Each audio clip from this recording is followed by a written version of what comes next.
afternoon, Central Florida. This is Ruth Kikias with Sports Talk Florida, giving us the rundown just moments before we see the two-time reigning champion against our Orlando Magics. The Orlando Magics are coming off of a road loss to the New York Knicks in New York on Tuesday night, losing by only less than 10 points.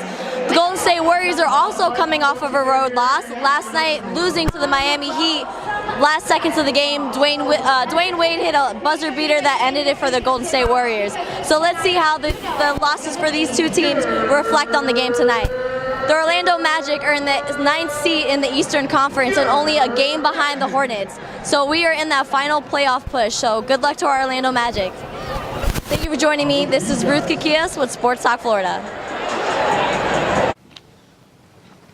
Cliff, after the way the third quarter went, what does it say about the resilience of your bunch to stay in it, and win it at the end? Yeah, I mean, 11 at home to me, that's not where you want to be against them, but certainly it's not the end of the world. You got to play a good 3 or 4 minutes, and that's what we did. It was that group of Isaiah West, T. Ross, AG, and Kim. They played a good 4.5, 5 minutes there, and they set the tone defensively for the fourth quarter. What did they do differently, and what changed offensively from the third to the fourth quarter? We made more shots, and I mean, I know it sounds simple, but it's people don't. I think it's a big part of basketball. We made more shots, and our defense was better. I mean, I'm going to say this, everybody, Jeff used to say this about playoff series. People all of a sudden want to say, what's the adjustment? And usually it's 2 or 3 guys play better, you guard the ball better. It's not usually some crazy thing. I mean, we were more aggressive with Steph late in the game, but we did that in the first half too. So it wasn't anything earth-shattering. We played better. Coach, Isaiah Briscoe missed the last 2 games with a concussion, and something that stands out tonight, he had 9 rebounds from the point guard position. How important is it, and how much does it help your team that he could rebound in traffic, could start his own fast break, and open up things for the perimeter players, with a little bit of pace, playing with a little bit of pace?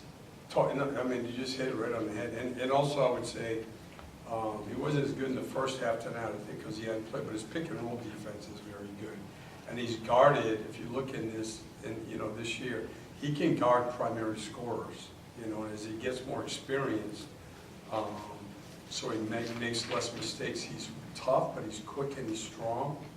And, he can stay square, he can stay in front of the ball. So I would say physicality, and then the big thing I like is what you talked about. He changes when he comes in the game. We play with more pace, and he's in the paint. He puts pressure on the defense that way. Before the game, you talked about the importance of controlling the Warriors, cutting. How did you feel your defense did? I think with the cutting part, good. They had a couple. I mean, they do some things when they cut, and then it's all the plays when Steph and Klay Thompson play together, and Draymond Green has the ball. It's hard, and they got some baskets off that. But I mean, overall, our defense was good. And look, they didn't shoot the ball the way they normally would, but that's fine. Coach, transition defense looked a lot better in the first half. Pleased with how that's been coming along, especially over the last 3 or 4 games. Yeah, and we've played teams that have played a quick pace in this last stretch, and I actually think it's helped us. In Toronto, in the first half we struggled, and then it was better. They're second in fast break points, and they played last night, but again in the first half too, they throw the ball up ahead quickly, and they're so skilled. All right, Sports Talk Florida, this is Ruth Kikias wrapping things up here at the Amway Center. The Orlando Magic came out on top and defeating the 2-time reigning champion, the Golden State Warriors. Golden State Warriors had 96 points. The Orlando Magic came out with 103. Stephen Curry led the Golden State Warriors with 33 points, and Aaron Gordon led the Orlando Magic with 22. It was a great game. Next, the Orlando Magic play the Indiana Pacers in Indiana. Thank you for joining me. This is Ruth Kikias. Clay, you obviously know what it's like to compete at a championship level. Based off the past years, are you happy with where this team is at going forward? The playoffs right around the corner. Yes, that's easy. Yeah, could be much worse. There's all this team chemistry drama that we're seeing in the press. Are we making a bigger deal of it on the outside than it is on the inside? Yeah, it's a chemistry drama. I ain't hear any of that.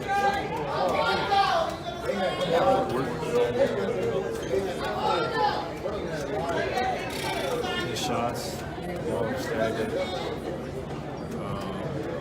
Yeah, those two dudes. It's like, how did you try to approach things just without Kevin? How did you try to approach things without Kevin on there? Do what we always, just be yourself. Don't make it too complicated. You know, plenty of time to win ball games without guys out. How do you compare the movement of the ball third quarter? I think you guys been really good. Fourth quarter, not so good. Yeah, we got a little stagnant. I mean, trying to put it all on Steph is just hard. The team that gear up so much. But still have an opportunity to go 500 each trip.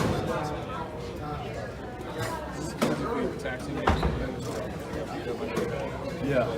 Yeah, hit in the face, bump moves.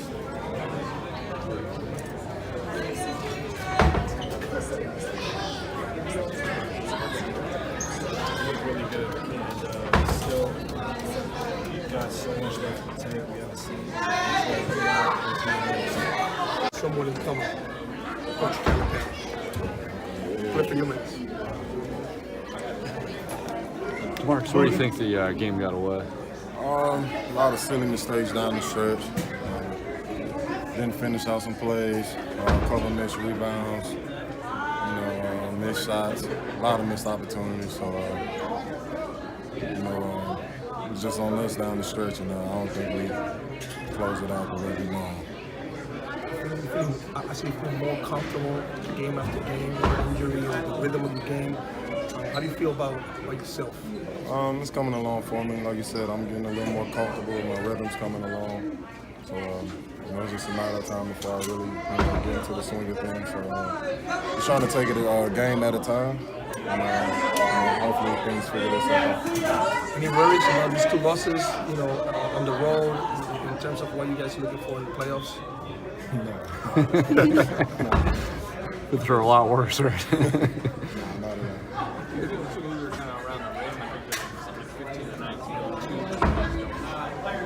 at all. Touch coming back, being able to finish through contact, things like that. It's all coming, it's all coming back for me. Like I said, it's just a matter of time. Trying to take it a game at a time. Pick my spots when to, be aggressive. But it's coming along slowly but surely. Did you consider that? It'll drop eventually. Me and baby girl ain't on the same page right now, so we'll figure things out. Did you consider that cross-court play to be any significant in terms of getting the steal, running the break, and finishing? Say that one more time. Did you see that cross-court play to be any significance in terms of your progress with just getting up and down? Play. You got a steal and you ran the break and then finished all the way. What about it? I was just wondering, to what extent did you attach any significance of that being another sign of progress? I mean, it is. Like I said, I'm kind of finding my rhythm.